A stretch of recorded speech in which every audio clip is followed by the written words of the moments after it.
जय हिंद फ्रेंड्स। मैं हूं सुपनीत कुमार और आज हमारी ये बेसिक जियोग्राफी की लास्ट क्लास होगी जिसमें हम जानेंगे ग्लोब के रीजन्स के बारे में, है ना।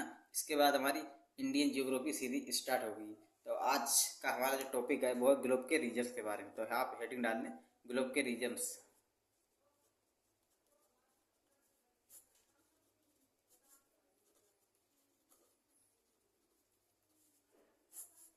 डाल लें ग्लोब के रीजन्स।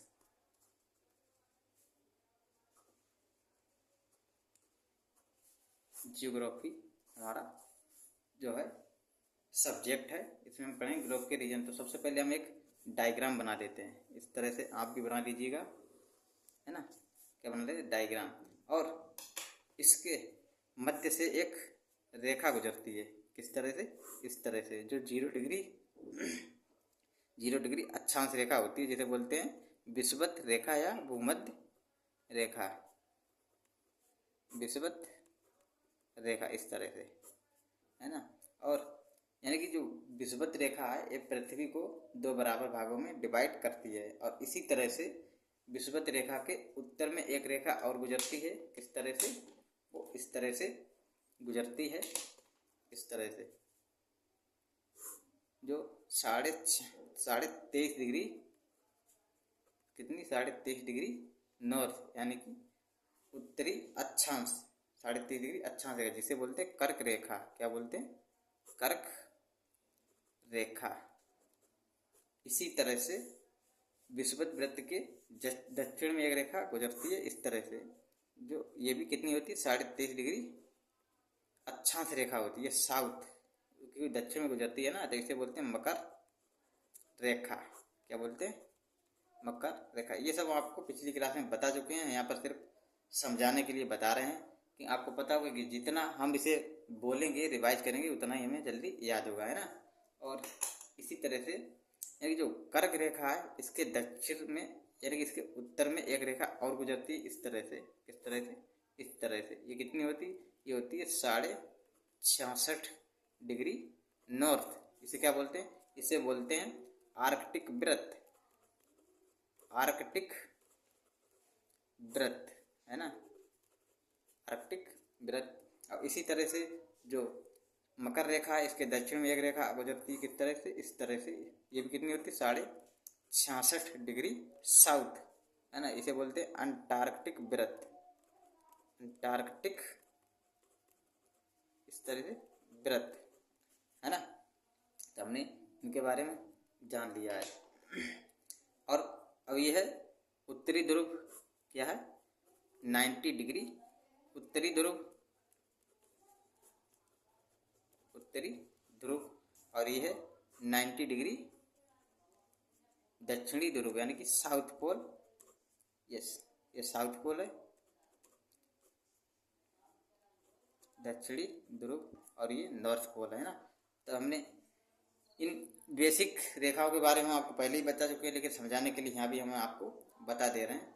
अब हम इनके जो मैं हमारा टॉपिक ग्लोब के रीजन्स के बारे में, उसके बारे में आपको समझाने का प्रयास करते हैं, यानी कि रीजन्स किसे कहते हैं, है ना।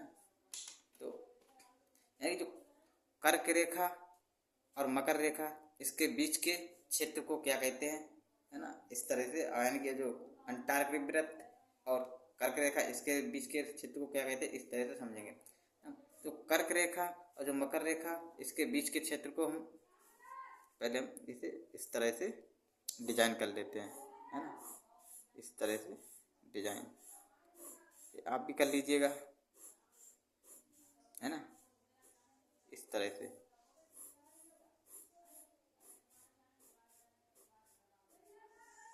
है ना। तो इसे क्या कहते हैं, इस तरह से इन्हें कहते हैं उष्ण कटिबंधीय क्षेत्र। क्या बोलते हैं, उष्ण कटिबंधीय क्षेत्र, उष्ण कटिबंधीय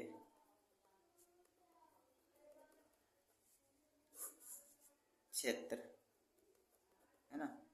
इंग्लिश में बात करें, इंग्लिश में बोलते हैं ट्रॉपिकल जोन।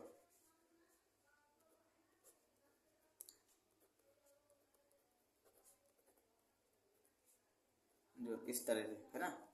और इसी तरह से जो मकर रेखा और अंटार्कटिक वृत्त यानी कि जो कर्क रेखा और आर्कटिक वृत्त, इसके बीच के रीजन को क्या कहते हैं, तो सबसे पहले हम इनके बीच के रीजन को समझते हैं। यानी कि जो कर्क रेखा और जो आर्कटिक वृत्त है, इनके बीच के रीजन को जान लेते हैं। सबसे पहले हम इन्हें ड्रॉ कर लेते हैं इस तरह से, जिससे ये थोड़ा सुंदर लगे देखने में, है ना।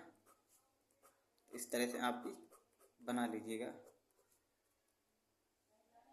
इस तरह से। तो इसे बोलते हैं शीतोष्ण कटिबंधीय क्षेत्र। क्या बोलते हैं? शीतोष्ण कटिबंधीय क्षेत्र। क्या बोलते हैं? शीतोष्ण कटिबंधीय क्षेत्र यानी कि टेम्परेट जोन।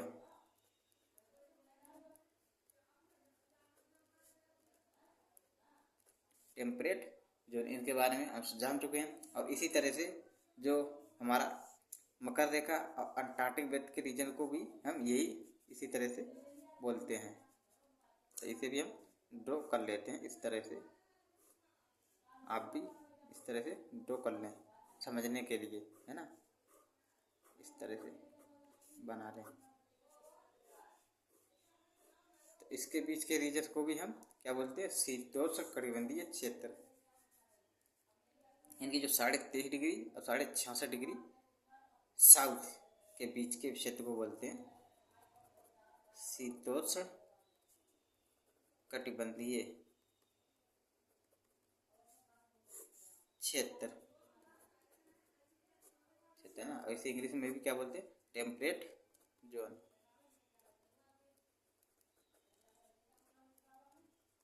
इस तरह से हम जान चुके हैं ना।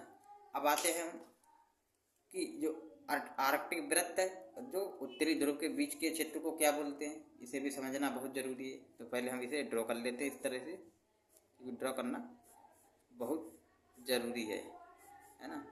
जब तक ड्रॉ नहीं करेंगे तब तक समझने में थोड़ी असमर्थता होगी। यानी बना तो लेंगे तो समझ सब एक में ही हो जाएगा, इसलिए हम ड्रॉ करना बहुत जरूरी है। वो भी अलग अलग पेन से, यानी कि जो कलर है कलर्ड पेन से, इनसे हम करेंगे। तो इससे हम अभी हम इसे भी समझते हैं। तो इसे क्या कहते हैं? इसे कहते हैं शीत कटिबंधीय क्षेत्र। अभी हम इसे समझाएंगे कि क्यों कहते हैं इन्हें, है ना। इसे बोलते हैं शीत कटिबंधीय क्षेत्र।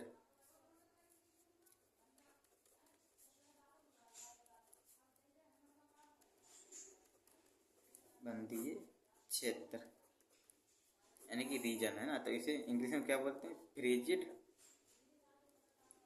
फ्रीजिड जोन,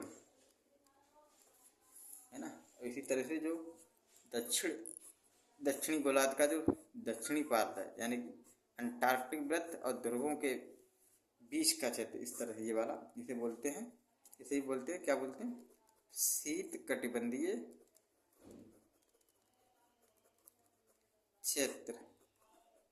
इस तरह से अच्छा इंग्लिश की बात करें तो इंग्लिश में बोलते हैं इसे फ्रीजिड जोन।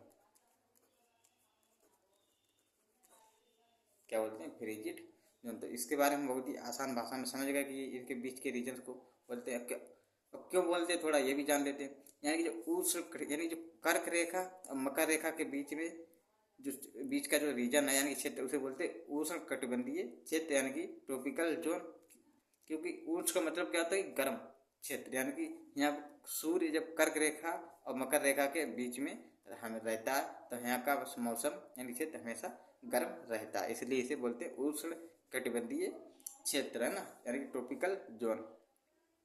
और शीतोष्ण कटिबंधीय क्षेत्र की बात करें, यानी कि टेम्परेट जोन, तो इसे मतलब जो कर्क रेखा और आर्कटिक वृत्त और जो मकर रेखा और अंटार्कटिक वृत्त के बीच के रीजन्स को भी हम यही कहते हैं।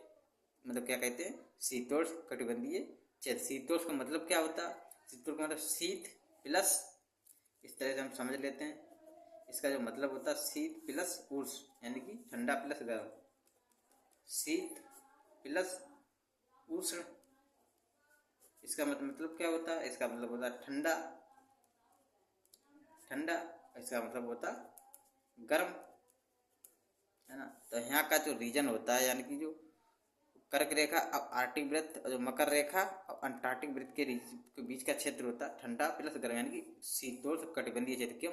क्योंकि हमने आपको जो ऋतु परिवर्तन में बताया कि जब सूर्य उत्तरी गोलार्ध में होता है, दक्षिणी गोलार्ध में शीत ऋतु होती है और उत्तरी गोलार्ध में ग्रीष्म ऋतु होती है। इसी तरह से जब सूर्य दक्षिणी गोलार्ध में होता है, दक्षिणी गोलार्ध में ग्रीष्म ऋतु होगी और उत्तरी गोलार्ध में शीत ऋतु प्रारंभ हो जाएगी, है ना। और सूर्य हमेशा कर्क रेखा और मकर रेखा के बीच में रहता है। तो इस तरह से यहाँ का मौसम दो तरह से बना रहता है ना। और शीत कटिबंधीय की बात करें, ये शीत कटिबंधीय मतलब क्या? शीत मतलब ठंडा, ठंडा क्षेत्र होता है। और ठंडा क्यों होता है? क्योंकि सूर्य हमेशा कर्क रेखा और मकर रेखा के बीच में रहता है और इससे ऊपर सूर्य की किरणें हमेशा तिरछी जाती हैं। कैसी जाती? तिरछी, है ना। तो इसलिए हम इसे शीत कटिबंधीय क्षेत्र यानी कि फ्रीजिड जोन कहते हैं, है ना। शीत का मतलब क्या था? ठंडा है। तो यहाँ पर हमेशा बर्फ जमी रहती है। अगर हम चाहें कि जो रीजन्स है जो शीत कटिबंधीय वाला, इसे further divided into two part, कैसे हम इसे डिवाइड करना चाहें तो फिर भी हम इसे टू पार्ट में इस तरह से डिवाइड कर सकते हैं, है ना। क्योंकि जो अपर वाला पार्ट है यानी कि उत्तर वाला भाग, इस तरह से इसे बोलते हैं टुंड्रा जीवोम। क्या बोलते हैं? टुंड्रा जीवोम। जब हम जीवों के बारे में यानी कि जलवायु परिवर्तन के बारे में पढ़ेंगे तभी हम जानेंगे। टुंड्रा जीवों का मतलब वो, और जो लोअर वाला पार्ट है यानी कि जो नीचे वाला, इस तरह से इसे बोलते हैं टैगा जीवोम। टैगा जीवोम, है ना। तो इसका मतलब क्या है? जो टुंड्रा जीवोम होता है ये अधिक ठंडा होता है और जो टैगा जीवोम होता है ये थोड़ा उससे कम ठंडा होता है। इस तरह से हम इसे भी डिवाइड करते हैं। इसी तरह से हम ये दक्षिण वाले पार्ट को भी यानी कि जो कर्क अंटार्कटिक वृत्त और जो 90 डिग्री दक्षिणी ध्रुव के बीच के मतलब क्षेत्र को भी टू पार्ट में डिवाइड कर सकते हैं और इसी तरह टुंड्रा और टैगा करके लिख सकते हैं। यानी कि जो दक्षिण वाला साउथ वाला होगा ये टुंड्रा जीवोम होगा और जो उससे ऊपर उत्तर वाला होगा ये टैगा जीवोम होगा, है ना। तो आज के क्लास में बस इतना ही, है ना। और मिलते हैं एक और बेहतर क्लास में। तो क्या करना? चैनल को लाइक करना है ना, सपोर्ट करना, शेयर करना और कमेंट करके बताना कि हमें आपको ये क्लास कैसी लगी। तो फाइनली आज हमारी ये बेसिक जियोग्राफी की क्लास कंप्लीट हो गई, है ना। और हमारी जो अब आने वाली क्लास होगी जिसमें हम क्या स्टार्ट करेंगे, यानी कि स्टार्ट करने वाले इंडियन जियोग्राफी। जो हमारी अगली क्लास आएगी उसमें हम जानेंगे इंडियन जियोग्राफी। और हमारी जो पहली क्लास आएगी उसमें हम जानेंगे कि ग्लोब पर भारत की स्थिति एवं विस्तार, है ना। हमने ये जानेंगे। तो आपको क्या करना है आपको पता ही होगा कि हमारी फाइनली बेसिक जियोग्राफी वो कंप्लीट हो चुकी है। तो क्या किया जाए? आपको पता होगा क्या किया जाए। जश्न मनाया जाए। तो मिलते हैं और बेहतर क्लास में, तब तक के लिए धन्यवाद।